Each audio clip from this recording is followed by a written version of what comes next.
بسم اللہ الرحمن الرحیم۔ السلام علیکم ورحمۃ اللہ وبرکاتہ۔ قرآن مجید کی سورۃ بقرہ میں اللہ تعالیٰ نے ابلیس کی سرکشی کا تذکرہ یوں فرمایا ہے، وَإِذْ قُلْنَا لِلْمَلَائِكَةِ اسْجُدُوا لِآدَمَ فَسَجَدُوا إِلَّا إِبْلِيسَ أَبَىٰ وَاسْتَكْبَرَ وَكَانَ مِنَ الْكَافِرِينَ۔ اور جب ہم نے فرشتوں سے کہا کہ آدم علیہ السلام کو سجدہ کرو تو ابلیس کے سوا سب نے سجدہ کیا، اس نے انکار کیا اور تکبر کیا اور وہ کافروں میں ہو گیا۔ حضرات محترم، سورۃ بقرہ کی اس آیت سے ماقبل آیت میں حضرت آدم علیہ السلام کی تکریم کا ذکر فرمایا گیا ہے۔ پہلی بات تو یہ کہ حضرت آدم علیہ السلام کو اللہ تعالیٰ نے الہام کے ذریعے دنیا کی تمام چیزوں یعنی روزمرہ استعمال کی چیزوں، نباتات، حیوانات یا اشخاص وغیرہ کے نام بتا دیے، اور پھر فرشتوں کو حضرت آدم علیہ السلام کی برتری اس انداز میں جتلائی کہ ان سے ان چیزوں کے نام پوچھے جو کہ انہیں معلوم نہ تھے، اور انہوں نے اس سے معذرت کر لی۔ پھر حضرت آدم علیہ السلام نے بحکم خداوند مذکورہ چیزوں کے نام بتا دیے۔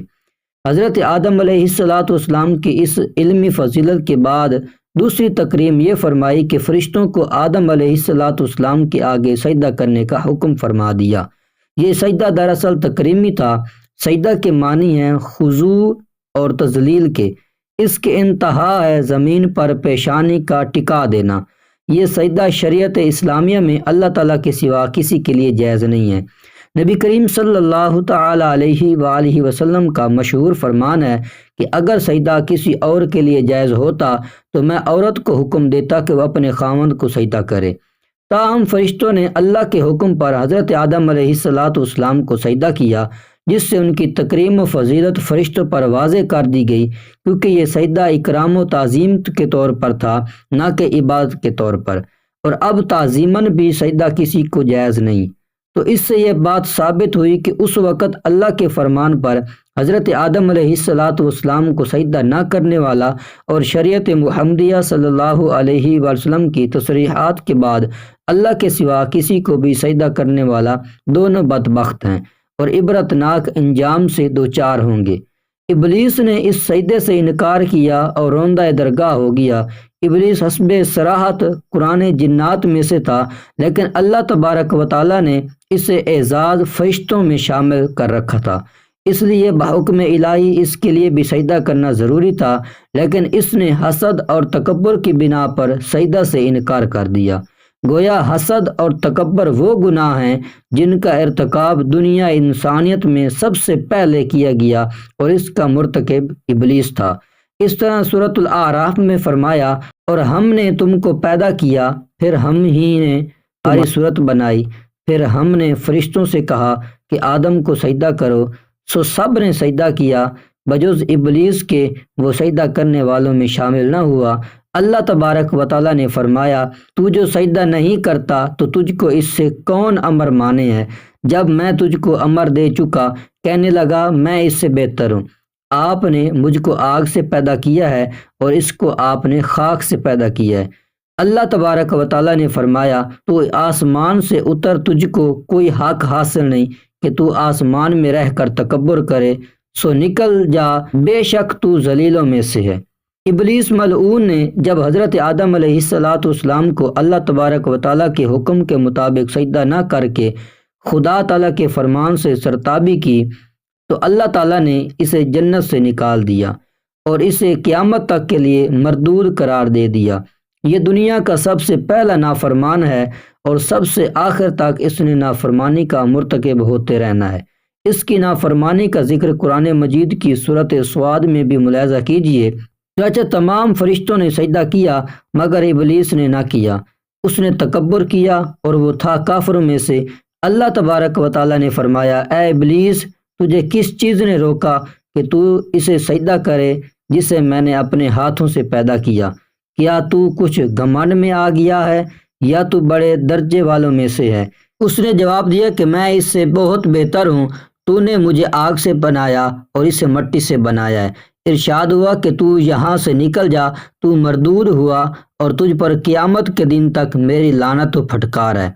یہ قصہ سورۃ بقرہ میں، سورۃ اعراف میں، سورۃ حجر میں بیان ہوا ہے۔ حضرت آدم علیہ السلام کو پیدا کرنے سے پہلے اللہ تعالیٰ نے فرشتوں کو اپنا ارادہ بتایا کہ میں مٹی سے آدم کو پیدا کرنے والا ہوں۔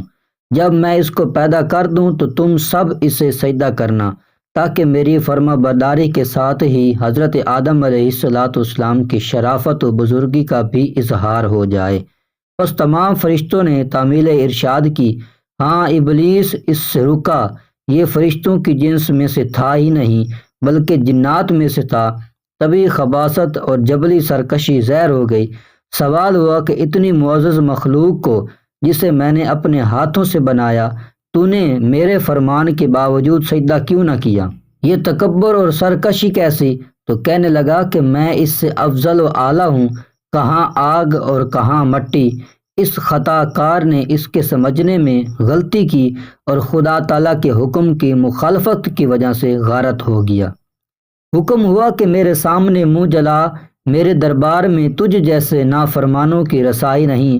اب تو میری رحمت سے دور ہو گیا اور تجھ پر ابدی لعنت نازل ہوئی، اور اب تو خیر و خوبی سے مایوس ہو جا۔ اس نے خدا تعالیٰ سے دعا کی کہ قیامت تک اس کی مہلت دی جائے کہ وہ اس کے بندوں کو بہکائے گا۔ اللہ تبارک و تعالیٰ نے جو اپنی مخلوق کو ان کے گناہوں پر فوراً نہیں پکڑتا، اس کی التجا پوری کر دی اور قیامت تک کی اس کو مہلت دے دی۔ اب کہنے لگا کہ میں تو اس کی تمام اولاد کو بہکا دوں گا، صرف مخلص لوگ تو بچ جائیں گے۔ منظور خدا تعالیٰ بھی یہی تھا، جیسا کہ قرآن مجید کی اور آیاتوں میں بھی ہے۔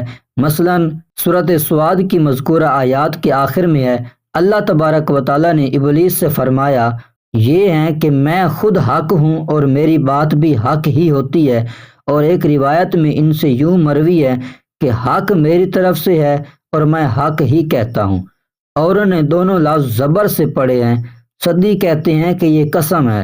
حضرت علامہ ابن کثیر فرماتے ہیں، میں یہ کہتا ہوں کہ یہ آیت اس آیت کی طرح ہے، یعنی میرا یہ قول اٹل ہے کہ میں ضرور بالضرور جہنم کو اس قسم کے انسانوں اور جنوں سے پر کر دوں گا، جیسے فرمان ہے اذهب فمن تبعک، یہاں سے نکل جا، جو شخص بھی تیری مانے گا اس کی اور تیری پوری سزا جہنم ہے۔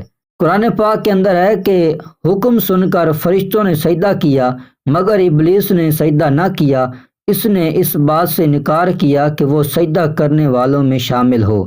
اللہ تبارک و تعالیٰ نے جب اس سے سوال فرمایا کہ تو سجدہ کرنے والوں کے ساتھ کیوں نہ ہوا، تو اس نے انکار کر دیا اور کہا کہ میں اس سے بہتر ہوں، مجھے آپ نے آگ سے پیدا کیا اور اس کو کیچڑ سے پیدا کیا۔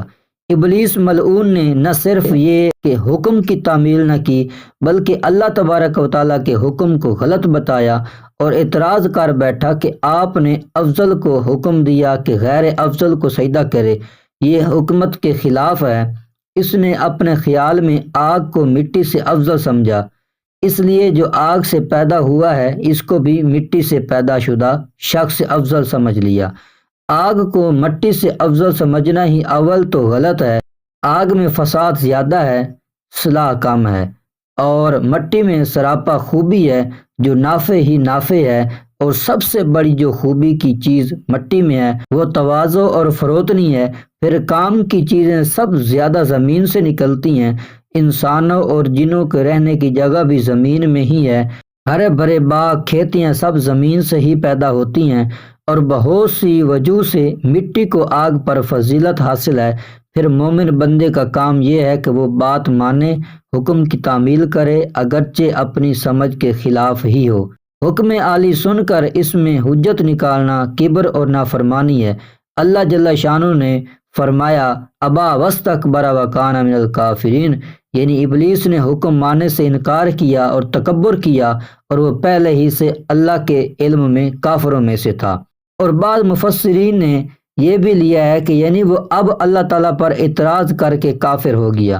جب ابلیس نے حضرت آدم علیہ السلام کو سجدہ کرنے سے انکار کر دیا اور اللہ تبارک و تعالیٰ کا حکم سن کر حجت بازی کی اور حکم الہی کی حکمت کے خلاف بتایا، تو اللہ تعالیٰ نے اس کو ملعون قرار دے دیا، یعنی اپنی رحمت سے محروم کر دیا، اور فرمایا کہ تو اس سے اتر جا، تجھے کوئی حق نہیں کہ اس میں تو تکبر کرے، سو نکل جا، بے شک تو ذلیلوں میں سے ہے۔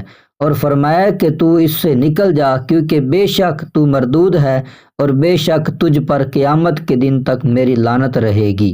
جو شخص قیامت کے دن تک ملعون رہ گیا، اس کے بعد اس پر رحمت ہو ہی نہیں سکتی، پھر تو اس کے لیے دوزخ ہی دوزخ ہے۔ غرض کے شیطان کو تکبر کھا گیا اور ہمیشہ کے لیے ملعون اور مدحور اور ذلیل و خوار ہو گیا۔ اس نے ملعون ہونا گوارا کیا، لیکن حکم ماننا اسے منظور نہ ہوا۔ تکبر ایسی بری بلا ہے جو دنیا اور آخرت میں متکبر کا ستیہ ناش کر دیتی ہے۔ قرآن مجید سے اتنا معلوم ہوتا ہے کہ ابلیس عالم بالا میں رہتا تھا، جب نافرمانی کی تو وہاں سے اتر جانے اور نکل جانے کا حکم ہوا۔ وہاں اس کے اعمال و اشغال کیا تھے، اس کے بارے میں بعض صحابہ اور تابعین سے کچھ باتیں منقول ہیں جو در منصور صفحہ نمبر 50 جلد پہلے پر لکھی ہوئی ہیں۔ اس نے اپنا علم بے جگہ استعمال کیا اور غرور علم میں اللہ تعالیٰ پر اعتراض کر دیا اور کفر اختیار کر کے مردود ہو گیا، اور اس سے پہلے جتنی بھی عبادت کی تھی سب ختم ہو گئی۔ مارا گیا شیطان ایک سجدہ کے نہ کرنے سے، ہزاروں برس سجدے میں سر مارا تو کیا مارا۔ سورۃ طٰہٰ میں ہے کہ جب ابلیس نے سجدہ کرنے سے انکار کر دیا تو اللہ تبارک و تعالیٰ نے فرمایا کہ اے آدم، بلا شبہ یہ تیرا اور تیری بیوی کا دشمن ہے، سو یہ ہرگز تم کو جنت سے نکال نہ دے، پھر تم مصیبت میں پڑ جاؤ گے۔ اور ابلیس نے قسم کھائی کہ میں آدم کی ذریت کا ناس کھو دوں گا۔ سورۃ بنی اسرائیل میں ہے کہ ابلیس نے کہا میں ضرور اس کی ذریت کو اپنے قابو میں کر لوں گا بجز تھوڑے لوگوں کے۔ اس کے بعد حضرت آدم علیہ السلام اور حضرت حوا کے جنت میں رہنے اور شیطان کے بہکانے کا ذکر ہے جو ابھی آتا ہے انشاءاللہ تعالی۔ ابلیس کا پرانا نام عزازیل تھا، جب ملعون ہو گیا تو اس کا نام ابلیس رکھا گیا، اور شیطان بھی کہا جانے لگا۔ شیطان کا معنی ہے بہت زیادہ شریر۔ یہ سب سے بڑا شیطان ہے اور اس کی ذریت بھی شیطان ہے، اور بہت سے انسان بھی شیطانوں کا کام کرتے ہیں، اس لیے شیاطین الانس الجن بھی فرمایا گیا ہے۔ ناظرین، آپ نے یہ واقعہ سنا، اس میں جو ہمیں سبق ملتا ہے وہ یہ ہے کہ تکبر نہیں کرنا چاہیے۔ تکبر کرنے والا شخص دنیا اور آخرت میں ذلیل و خوار ہو جاتا ہے۔ اگر آپ کو میری یہ ویڈیو پسند آئی ہے تو اس طرح کے اور قرآنی واقعات سننے کے لیے میرے چینل کو سبسکرائب کریں اور دوسروں کے ساتھ شیئر کریں تاکہ دوسروں کو بھی اس کا فائدہ ہو۔ السلام علیکم ورحمۃ اللہ وبرکاتہ۔